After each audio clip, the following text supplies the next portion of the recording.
ختم نبوت زندہ باد، ختم نبوت۔ چل میرے ہم نشیں چل کہیں اور چل، اس چمن میں ہمارا گزارا نہیں۔ بات پھولوں کی ہوتی تو سہ لیتے ہم، اب تو کانٹوں پہ حق بھی ہمارا نہیں۔ جانے کس کی لگن کس کی دھن میں مگن، جا رہے ہو کہ مڑ کے بھی دیکھا نہیں۔ ہم نے آواز پہ تم کو آواز دی، پھر بھی کہتے ہو ہم کو پکارا نہیں۔ او ظالموں اپنی قسمت پہ نازا نہ ہو، کیا تمہارا خدا ہے ہمارا نہیں۔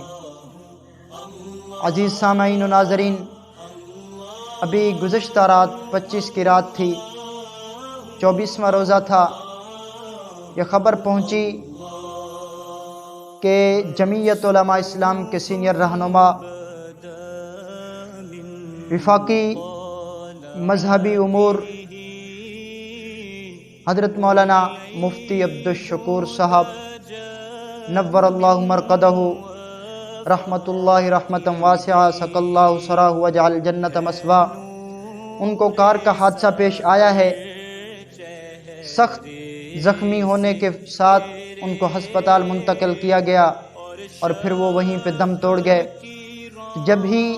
جیسے ہی یہ خبر کانوں میں پڑی تو ذہن دماغ تخیلات کے سمندر میں اندر ڈوب گیا اور یہ سوچنے لگا کہ آیا یہ صرف حادثہ تھا یا سوچی سمجھی سازش تھی۔ مختصراً عرض کروں گا کہ حال ہی کے اندر ایک بل پیش ہوا تحفظ ناموس صحابہ کا۔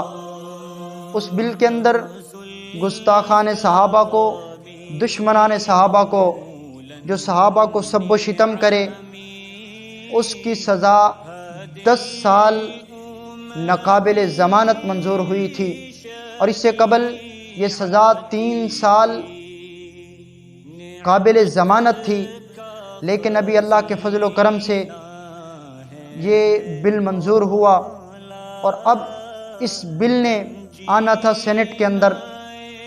تو یہ سن کر دشمنان صحابہ کے ہوش اڑ گئے، ان کے گھروں کے اندر صف ماتم بچھ گئی، کئی چہرے بے نقاب ہوئے، بلیاں اپنے تھیلوں سے باہر آنے لگیں۔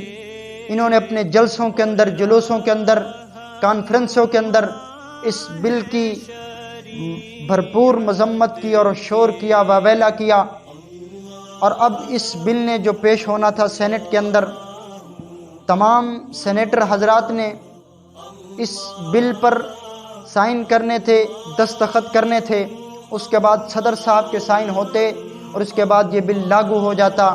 لیکن دشمنان ملت اسلامیہ اور دشمنان صحابہ یہ کب چاہتے تھے کہ یہ بل منظور ہو، اس سینٹ کے اندر پیش ہو۔ انہوں نے مختلف حربے استعمال کیے، اپنی قوت کا مظاہرہ کیا اور مختلف واقعات کو سامنے لا کے کھڑا کر دیا، اور تمام سینیٹر کو دھمکیاں دیں، ڈرایا دھمکایا کہ آپ نے اس بل کے اوپر سائن نہیں کرنے، دستخط نہیں کرنے۔ اب 3 مہینوں کے اندر یہ بل پیش ہونا تھا چیئرمین سینٹ کے سامنے۔ اب 2 مہینے گزر گئے تھے، اب یہ تیسرا مہینہ بہت ہی اہم تھا، اور عید کے بعد خاص طور پر اس معاملے میں بہت سی اہم پیش رفت سامنے آنی تھی۔ تو انہوں نے، اور یہ بھی کہتا چلوں کہ اس راہ کی سب سے بڑی رکاوٹ، اس کام میں سب سے بڑی رکاوٹ اہل باطل کے لیے وہ اس وقت حضرت مولانا مفتی عبدالشکور صاحب تھے۔ بہت بڑے فکر مند تھے، تمام سینیٹر حضرات سے تعاون کے ساتھ، رابطے کے ساتھ وہ اس کام کو پایا تکمیل تک پہنچانا چاہتے تھے، لیکن ایک سوچی سمجھی سازش کے تحت ان کو اس راستے سے ہٹا دیا گیا۔ اس راستے سے ہٹا کر تینوں نے اس مرد مجاہد کو، اس مرد قلندر کو اپنے راستے کی رکاوٹ سمجھتے ہوئے راستے سے ہٹا دیا۔ لیکن میں حکومت وقت سے مطالبہ کروں گا، حکومت وقت، 58 اسلامی ممالک کے بے حس حکمرانوں، تمہیں کیا ہو گیا؟ ذرا اس واقعے کی صاف شفاف تحقیقات ہونی چاہیے، تاکہ ہمیں پتہ چلے کہ اس واقعے کے اندر تحفظ ناموس صحابہ کے بل کو پیش کرنے میں رکاوٹ بنا ہے تو کون سی قوت بنی ہے، کون سے عناصر ہیں۔ اس کی صاف شفاف تحقیقات ہونی چاہیے۔ اور پھر میں یہ بھی کہتا چلوں کہ اللہ ان علماء کا، ان اکابرین کا سایہ ہم پر تادیر قائم اور دائم رکھے، اور قائد ملت اسلامیہ حضرت مولانا فضل الرحمان کی عزت کی، جان کی، آبرو کی اللہ حفاظت فرمائے، اور اللہ حضرت کے بھی لواحقین کو صبر جمیل عطا فرمائے، اللہ جنت الفردوس میں اعلیٰ مقام عطا فرمائے۔